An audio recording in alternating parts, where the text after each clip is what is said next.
O Homem-Aranha, ao lado do Wolverine, tem um posto de personagens preferidos do Bruno Zago na Marvel Comics. É verdade, Bruninho? Junto do Conan, vai.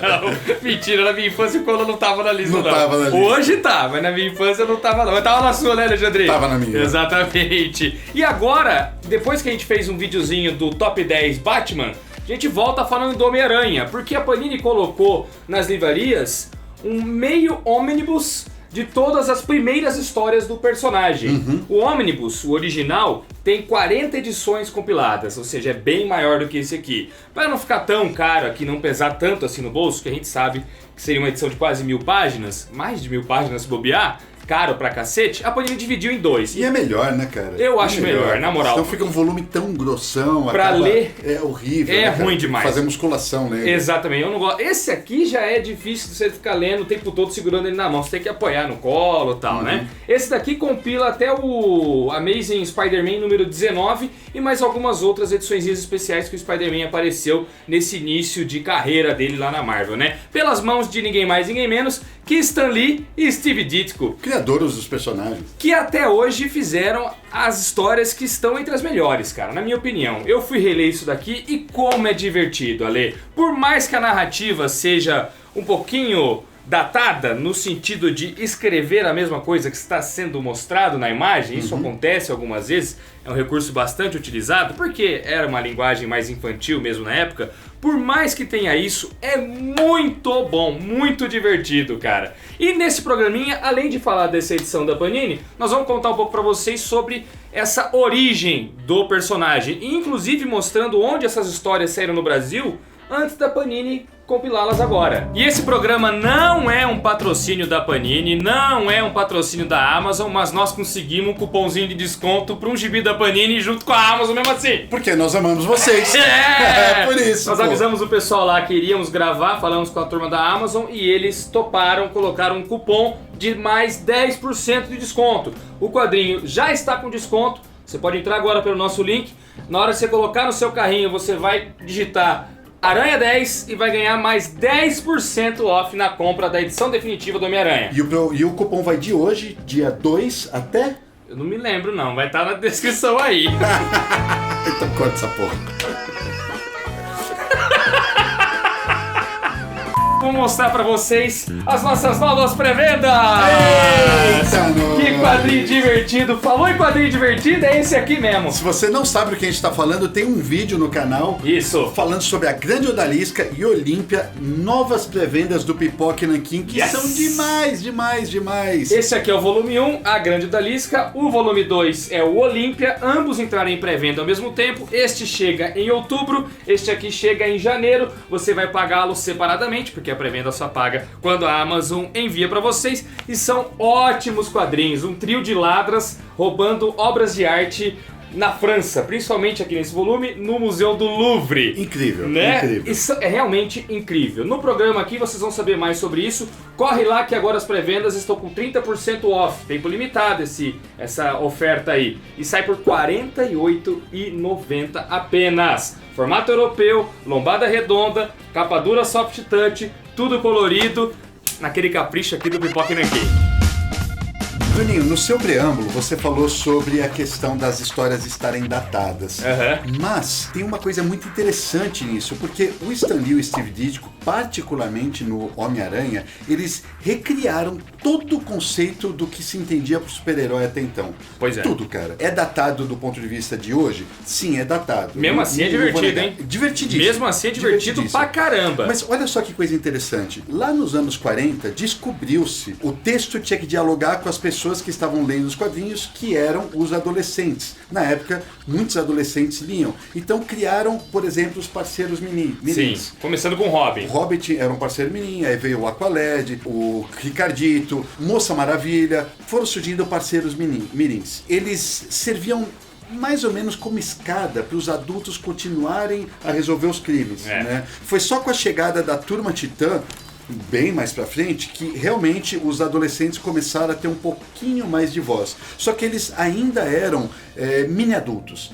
Eles ainda eram personagens bidimensionais, bem caricatos. Isso daí só mudou mesmo quando Stan Lee decidiu criar o Homem-Aranha da forma como ele criou. Primeiro começou com o Quarteto Fantástico. Criando personagens adultos. Exato. Eles já perderam um pouco do caráter caricato e começaram a ter características até então inéditas nos quadrinhos. O Stan Lee deu uma entrevista em alguns documentários, tem vários documentários dublados a respeito da vida e obra do Stan Lee. No YouTube você encontra, tem um documentário do History Channel, tem um documentário da própria Marvel, tem vários. E num desses ele dá um relato, ele fala assim, nunca entrou na minha cabeça como é que uma pessoa decide abrir mão de tudo para ser exclusivamente super-herói, para ficar a vida inteira prendendo bandido. Eu acho que se ela decidiu fazer isso, tem que ter um motivador muito forte, né? Ele tem que existir uma vida por trás daquele personagem que compile ele a esta decisão.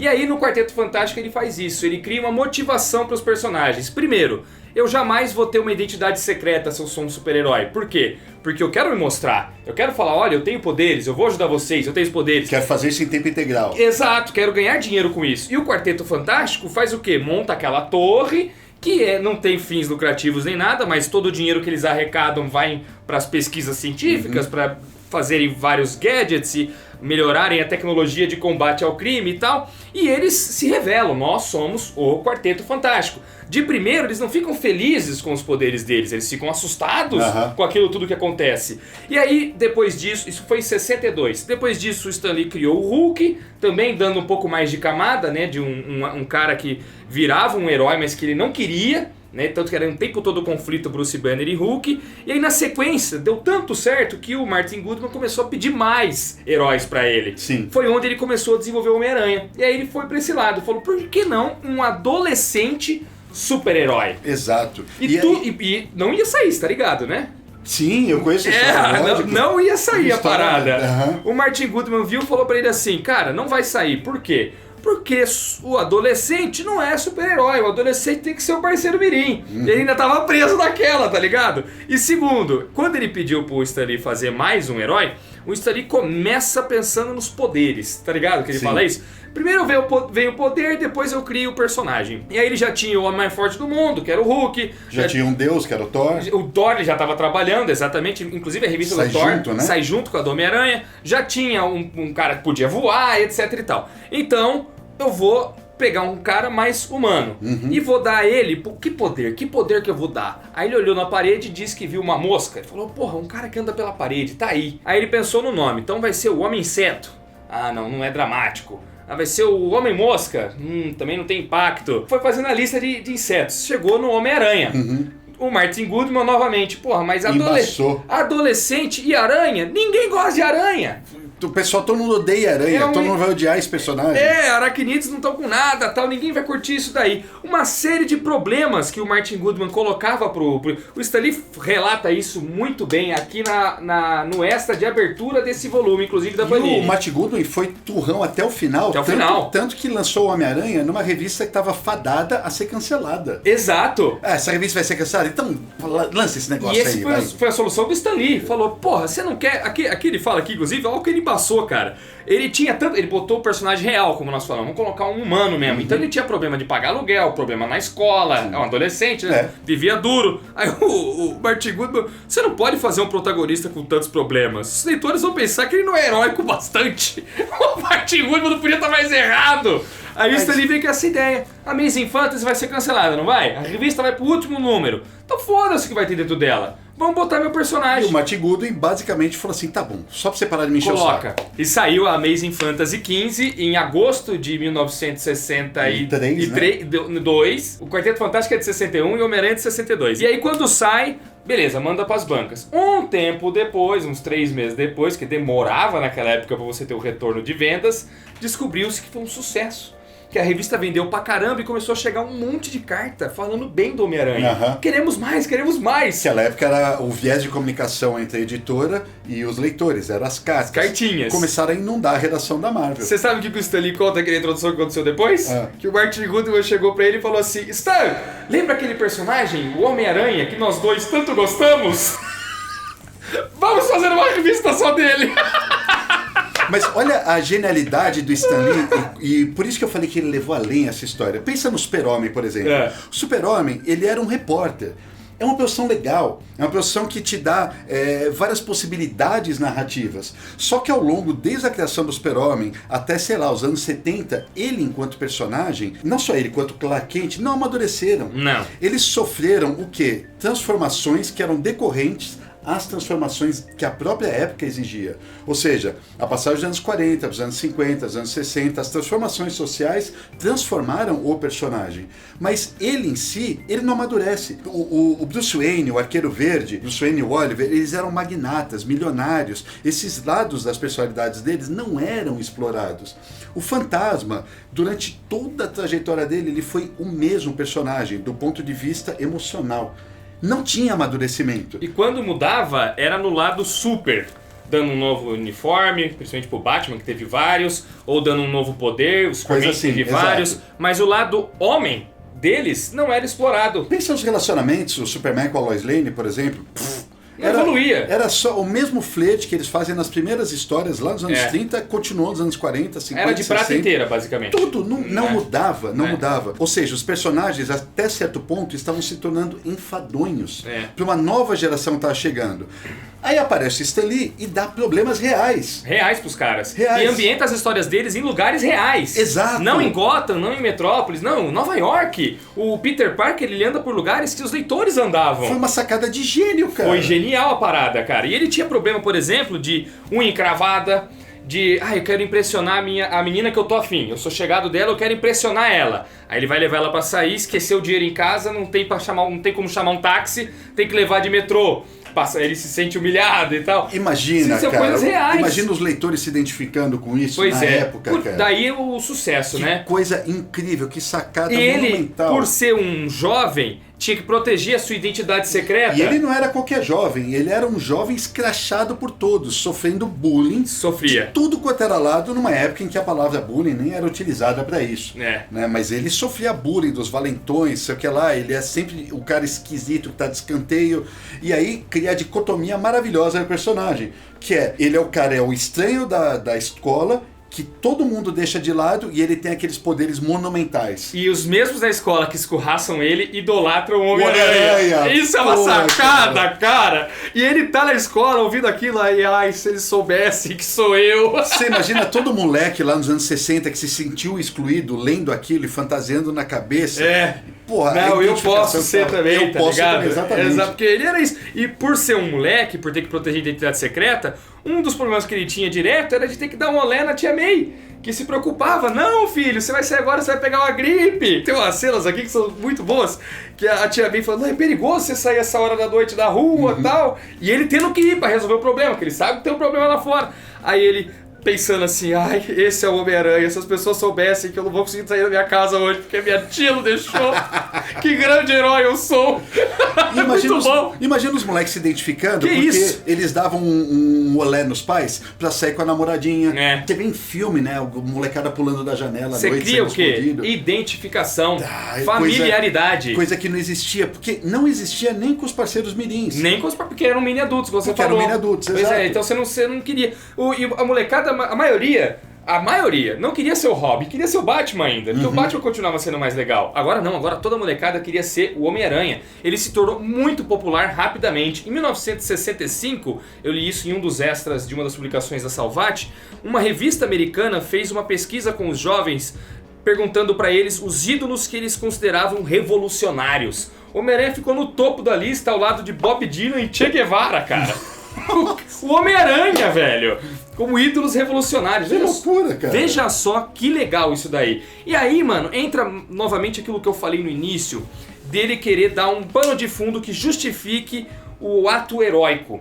No caso do Homem-Aranha, a sacada veio logo na primeira edição, que é a grande e célebre frase do com grandes poderes vem grandes responsabilidades. Porque o Homem-Aranha, quando ele ganha poderes, ele, num primeiro momento, não pensa em ser herói. Ele pensa em quê? Ganhar dinheiro. porque ele tá precisando de grana pra pagar aluguel, ajudar os tios e pra si próprio também. Então ele vai se apresentar em ringues de luta, ele vai fazer shows na televisão, ele começa a ganhar fama dessa forma. Até que um bandido passa por ele, aquela velha história que vocês conhecem, ele deixa passar, depois esse bandido mata o tio Ben.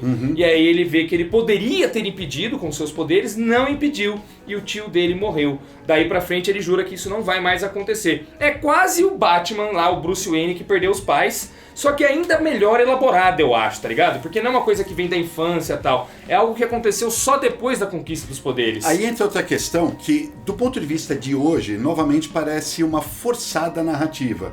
Ele liberou o bandido fugiu, 2 páginas depois vai lá e mata o tio dele. Que é no mesmo dia, né? Caramba, cara. Coincidência. Haja coincidência nisso. Contudo, estamos falando de 1962. Sim. Uma época que não acontecia esse tipo de coisa nas HQs. A gente está falando de um bandido ir lá e assassinar, na primeira história, a figura paterna do protagonista. Cara, era um ato de violência, uma brutalidade que, os quadrinhos estavam saindo lá dos anos 50, daquela coisa muito brincalhona, muito cômica ainda. A linguagem dos super-heróis se mesclava à linguagem do quadrinho cômico, né? E a Marvel chega com pé na porta desse, Bruninho. Esses tempos a gente fez o top 10 do Batman e a gente falou do Frank Miller, como ele foi genial em Batman 1 e mostrar os primeiros dias do Batman, ainda tentando ser um super-herói, apanhando, até descobrir o uniforme e um símbolo que aterrorizasse os inimigos. O Homem-Aranha já tem tudo isso desde o início, desde essas páginas aqui. Porque no começo ele não tem um uniforme massa também, ele se apresenta primeiro com outro uniforme.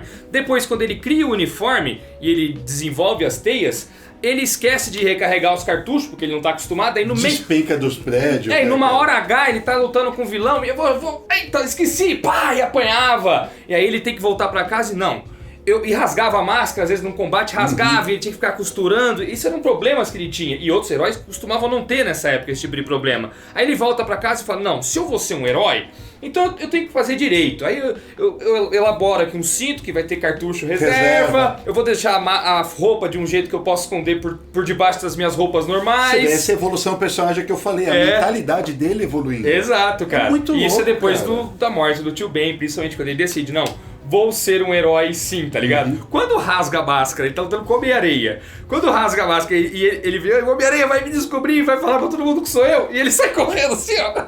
Ele vaza, ele abandona a luta, porque senão ele vai ser descoberto, tá ligado? Cara, depois ele volta, obviamente. Aí você falou do Homem-Aranha, aí chega um outro aspecto que é a galeria de vilões. Não existe na história dos quadrinhos, uma sequência de vilões da forma que o Stan Lee e o Steve Ditko colocaram. É um mais inventivo e imaginativo que o outro. Em uma edição. E um após o outro, assim. A primeira edição, não a Amazing Fantasy, a primeira mesmo, Camaleão. Depois na sequência já vem o Abutre. Depois na sequência, o Dr. Octopus. Depois na sequência, Homem-Areia. Lagarto. Mistério. Cara, de onde eles foram tirando essa... O Kraven, o Caçador. De onde eles foram tirando tanto personagem. E vai vindo um atrás do outro. Duende Verde mais pra frente. E esses caras fizeram... E aí enfrenta o Doutor Destino, encontra o Quarteto Fantástico, tem esses crossovers com o universo Marvel. Já no começo também. Esses caras fizeram em coisa lá de 15, 20 edições sozinhos o que a galeria de vilões do Batman levou 10 anos pra fazer. Levou décadas pra ser feito. Que foram surgindo um aqui, outro ali, uma um atrás do outro, um hit atrás do outro. Pau. Impressionante. Então não é impressionante um negócio desse, cara? Que é absurdo. Era uma criatividade gigantesca. A gente no nosso livro Quadrinhos no Cinema Volume 2, nós listamos toda a galeria de vilões e tal. E eu quero separar até uma frase que a gente escreveu lá sobre a arte do Steve Ditko. Que além do roteiro do Stan Lee, a gente falou muito do Stan Lee, né? De que realmente ele foi genial na criação. Mas sem a dupla Steve Ditko, e aqui em seu texto Stan Lee dá todos os créditos pro cara, porque o cara era genial também, sem ele não seria a mesma coisa. Lá na biografia do Steve Ditko a gente coloca: enquanto Lee bolava os mais alucinantes e joviais roteiros, Ditko imprimia, por meio de traços limpos e bem delineados, tensão, ansiedade, humor e leveza na medida exata para conquistar os leitores da época e de tempos vindouros. A gente escreveu isso? A gente escreveu isso. Pô, louco, cara! Quadrinhos do volume 2. Se achava vender, pega, porque é sensacional.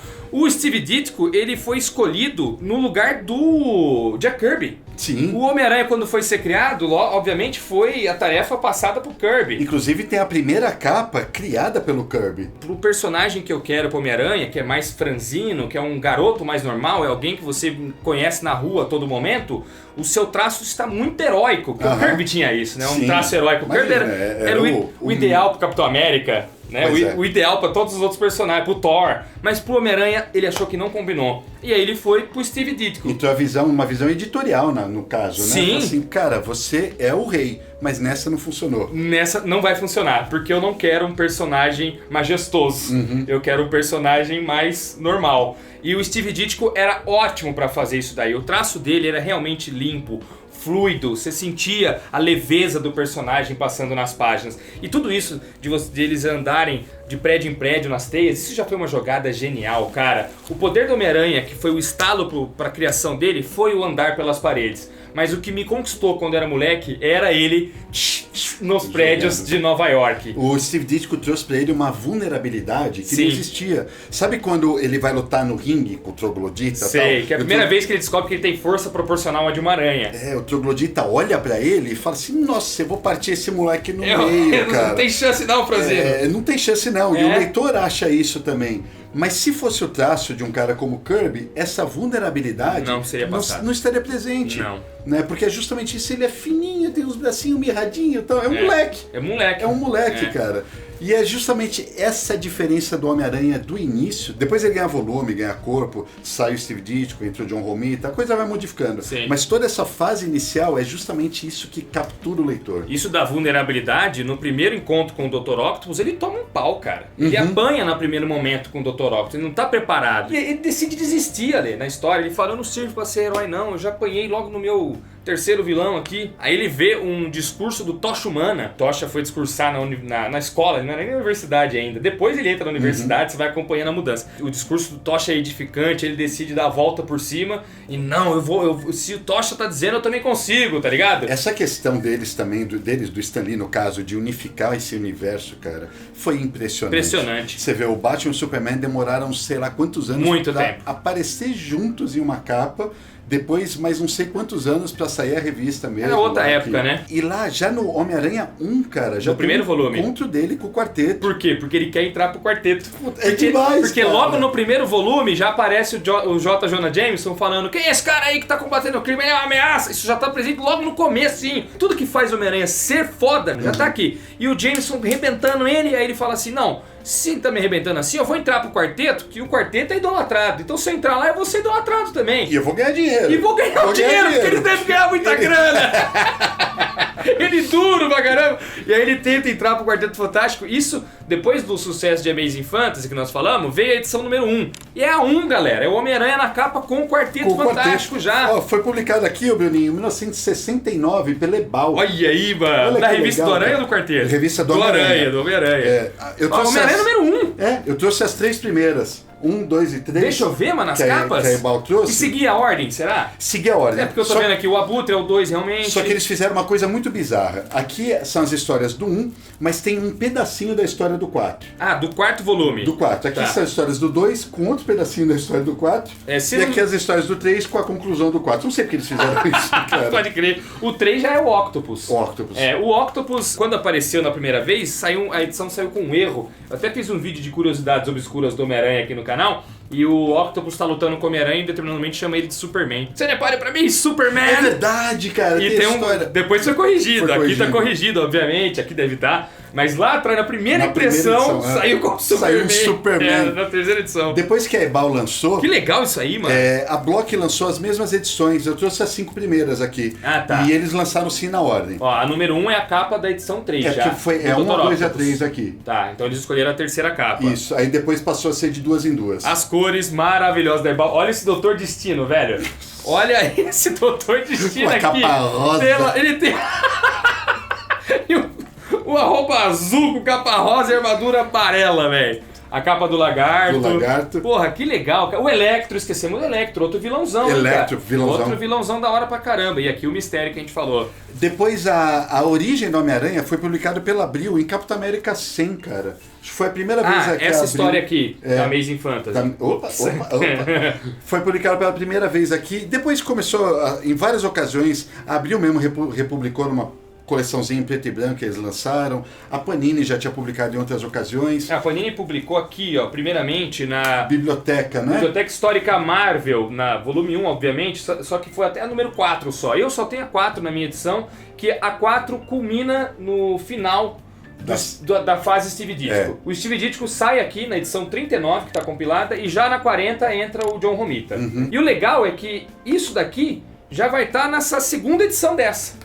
Então 2 desses volumes da nova fase, que ele está chamando de edição definitiva, vão equivaler aos 4 bibliotecas Histórica Marvel. Que estava esgotado, cobrando uma fortuna mais por aí e tal. Tanto que eu não tenho o número 1, 2 e 3 até hoje. Eu também não tenho, não consigo nenhuma biblioteca. Não consigo comprar porque é um preço muito proibitivo no Mercado Livre, então não tem como. Ainda bem que a Panini botou nesse novo formato aqui. E já que você falou do Ditko, cara, cabe dizer que cada vez mais ele começou a tentar se envolver com os roteiros. Ele e Stan Lee começaram a ter altercações por conta disso, e foi justamente a diferença de filosofia entre os dois que resultou na saída dele. Pois é. Que até foi uma saída precoce. Ele já estava descontente com a Marvel, com os rumos que estava tomando e tal, e acabou saindo. Isso depois de criar o Doutor Estranho, depois de trabalhar em várias outras revistas Marvel, né? Passou lá alguns bons anos trabalhando. Bom tempo fazendo isso. Perfeito. E você ia mostrar outra publicação, né? Saiu também pela Salvat isso daqui, né? Mas aí só foi a edição 1 a 6. Enquanto aqui nós temos da 1 a 19, essa da coleção do Homem-Aranha, número 16 da Salvat, só vai as 6 primeiras edições. Então, resumo da ópera, né, Birinho? Para o leitor ter uma das histórias de super-heróis mais importantes de todos os tempos,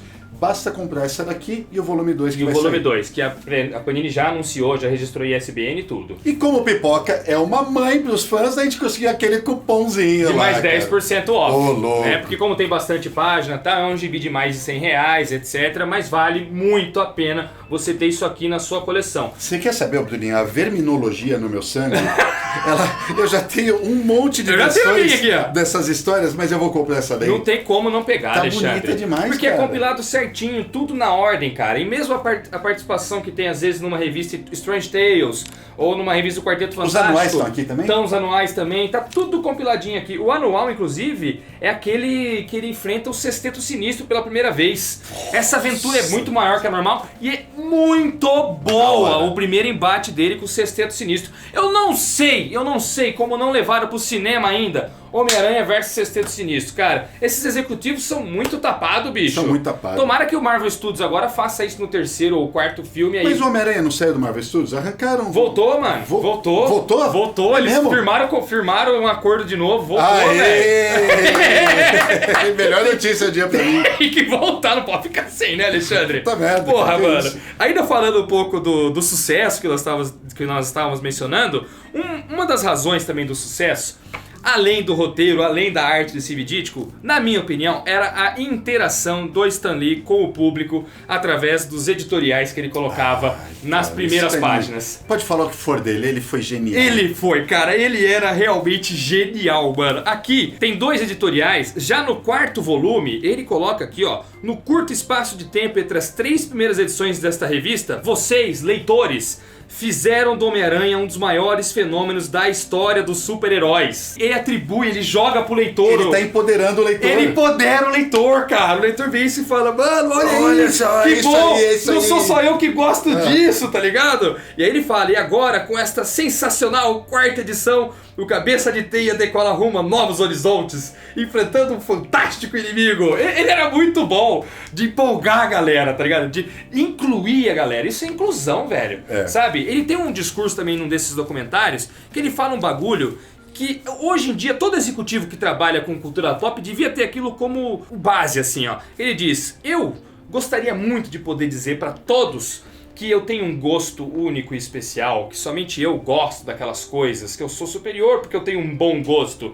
Mas os meus super-heróis da DC e etc., os quadrinhos fazem sucesso, por quê? Porque todo mundo gosta deles. Isso é um gosto que é compartilhado por muitas e muitas pessoas. É por isso que eles são um fenômeno. Basta você apresentar isso pra alguém e certamente tem grande chance daquela pessoa gostar também. Quisera eu poder dizer que é uma coisa pessoal, que é uma coisa só minha única, né? E exclusiva, mas não é de todos. E é isso que agora você tem aí Vingadores sendo a maior bilheteria da história do cinema, tá ligado? Realmente pega essas coisas e apresenta pra mais gente que obviamente a turma vai gostar. Se a criançada daquela época gostou do Homem-Aranha, é óbvio que a criançada de hoje vai gostar também. Faz gibis que sirvam pra todas as idades, que todo mundo tem como gostar. Stan Lee tinha essa visão, tá ligado? E ainda nos editoriais, eu separei um aqui da 5ª edição, que é quando ele enfrenta o Dr. Destino pela primeira vez. Olha esse editorial, Ale. Ele abre assim, ó. Já notou que, quando você começa a ler uma história em quadrinhos, a introdução sempre a qualifica como a mais espetacular aventura já escrita? Com os mais ameaçadores vilões e o roteiro mais emocionante de todos os tempos? Bem, desta vez vamos tentar ser mais honestos. Esta pode não ser a maior história de todos os tempos. Talvez você possa conhecer outros vilões piores, ou até mesmo tenha lido um roteiro mais emocionante. Mas, sinceramente, nós duvidamos que isso seja possível. Muito bom. Esse diálogo de editor e leitor não tem mais, cara. Não existe mais. Se foi com o Stan Lee. E digo mais, você se recorda que na época, quando começou isso, você se recorda não, né? Mas na verdade... Não me recordo, não tava lá. Nem eu tava lá. Mas quando começou isso, ele foi duramente criticado, mas a Marvel só crescia.